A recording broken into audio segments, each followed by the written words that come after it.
Assalamualaikum warahmatullahi wabarakatuh.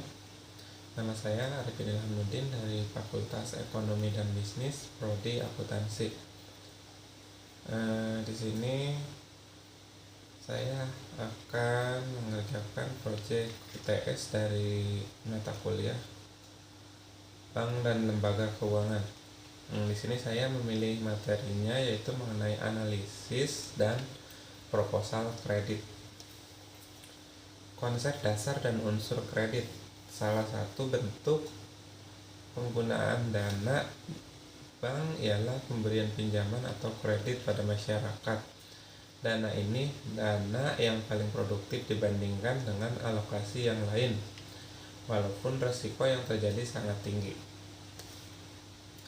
Ada beberapa konsep tentang pengertian kredit. Yang pertama, secara etimologi. Kredit berasal dari bahasa Yunani yang artinya credere, artinya kepercayaan, yaitu berarti kepercayaan atas kemampuan si peminjam untuk membayar sejumlah uang pada masa yang akan datang atau yang telah ditentukan. Yang kedua, dalam arti ekonomi, penundaan pembayaran dari prestasi yang diberikan sekarang dalam bentuk barang atau jasa-jasa. Yang ketiga, undang-undang perbankan, penyediaan uang atau tagihan yang dapat disamakan berdasarkan persetujuan antara bank dan pihak lain atau peminjam, di mana peminjam berkewajiban melunasi hutang dalam jangka waktu tertentu dengan jumlah bunga yang telah ditetapkan sebelumnya, bunga yang telah disepakati sebelumnya.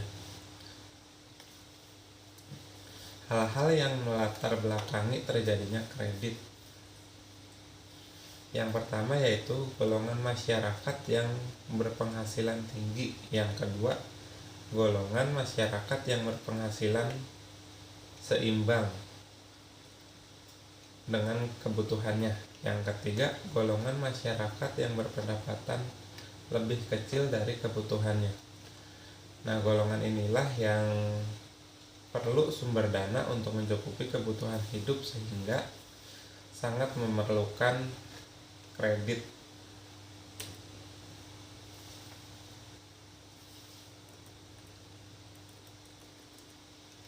Unsur-unsur kredit. Berdasarkan konsep dan pemahaman dari berbagai pendapat tentang kredit dapat disimpulkan bahwa pengertian kredit mengandung beberapa unsur, antara lain unsur kepercayaan, yang kedua unsur jangka waktu, yang ketiga unsur prestasi, dan yang keempat unsur debitur atau kreditur.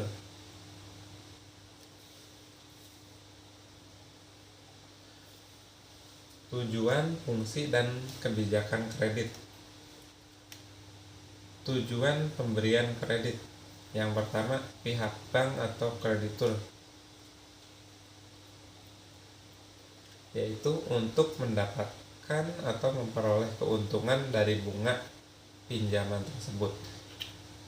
Yang kedua, yaitu tujuannya pihak pengusaha atau dunia bisnis untuk menambah modal kerja sehingga bisa meningkatkan produktivitas. Yang ketiga, bagi masyarakat umum, yaitu tujuannya untuk meningkatkan taraf hidup masyarakat melalui pinjaman modal atau sesuai peran bank sebagai agent of development.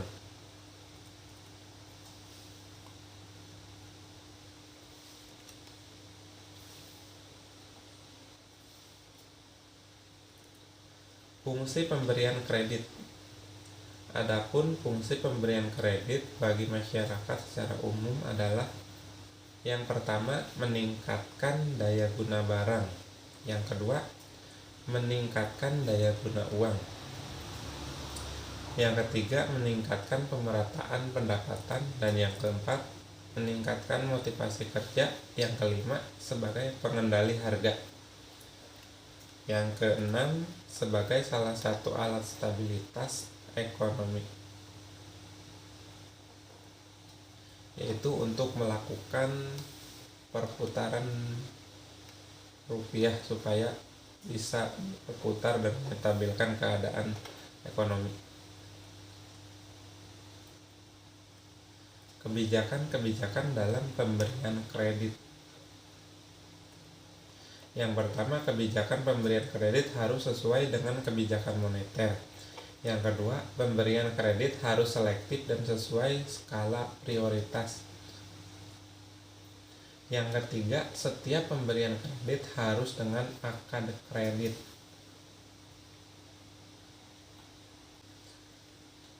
Jenis-jenis prosedur dan analisis kredit. Jenis-jenis penggolongan kredit. Untuk mengetahui dan mengelompokkan macam-macam kredit, ada beberapa jenis. Yang pertama, kredit yang diberikan Bank Indonesia, yaitu berupa kredit langsung dan kredit likuiditas Bank Indonesia atau untuk menyalurkan seperti program pemerintah. Yang kedua, kredit yang diberikan bank umum pada masyarakat. Yang ketiga, kredit program atau kredit khusus.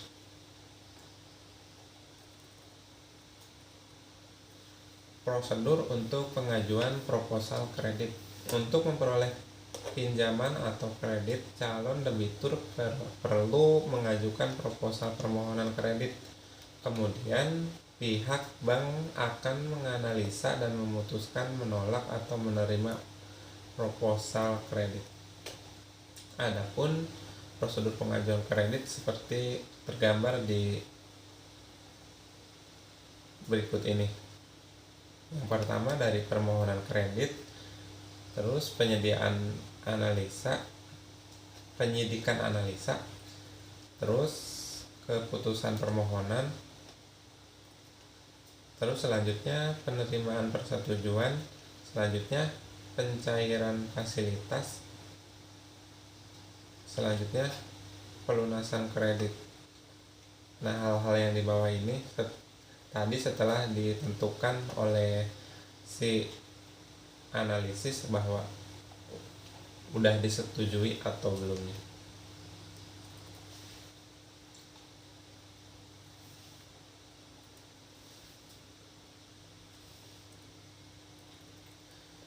Tahap-tahap dan syarat pengajuan proposal kredit.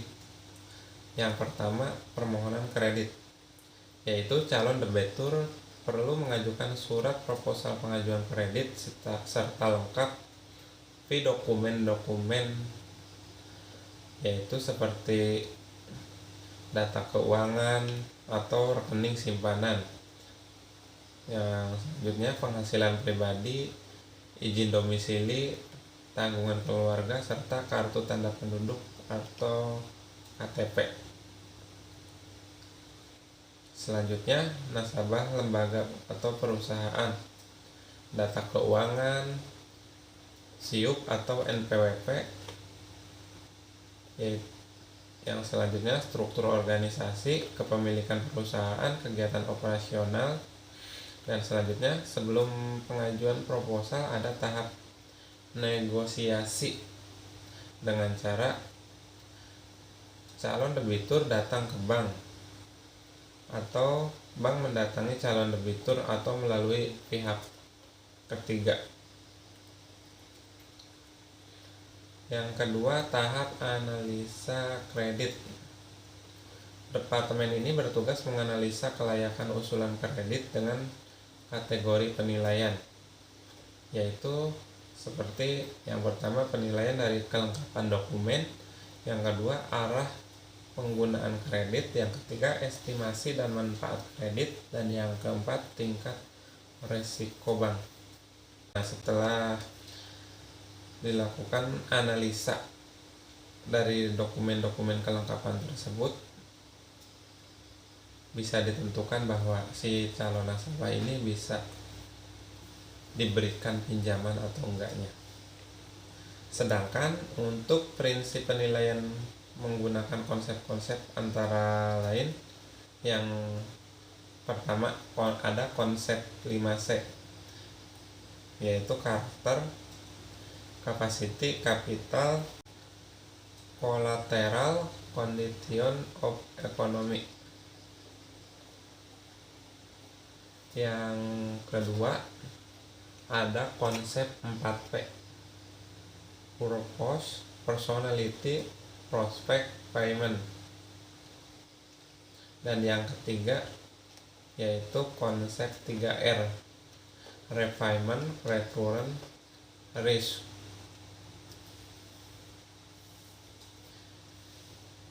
Untuk berikutnya, keputusan permohonan kredit.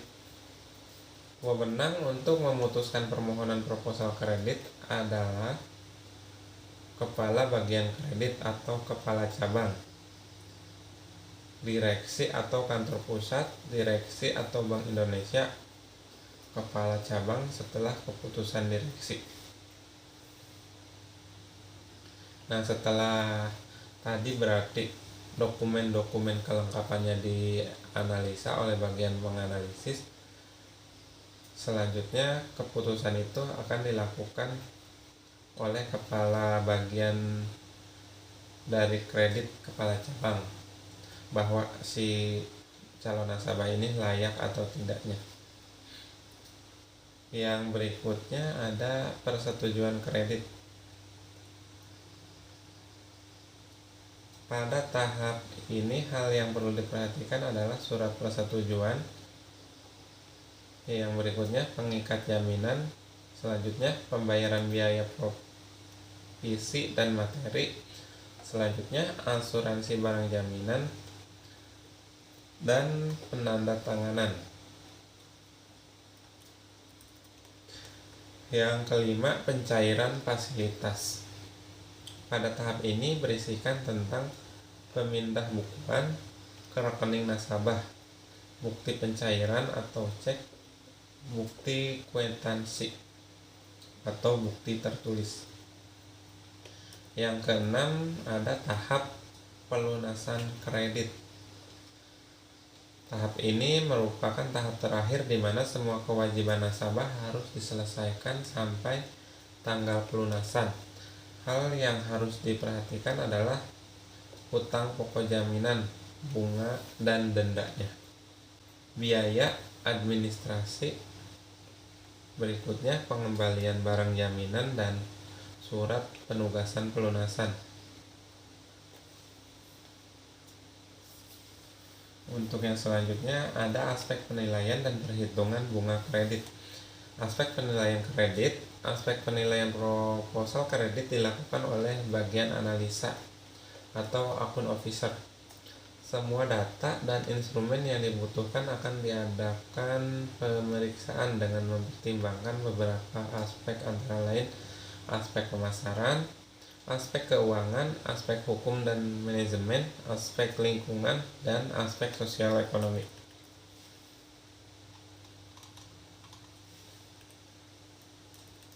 Nah, berikut materi-materi yang bisa saya sampaikan mengenai analisa dan proposal kredit. Nah, mungkin cukup sekian yang bisa saya sampaikan. Kurang lebihnya mohon maaf. Wassalamualaikum warahmatullahi wabarakatuh.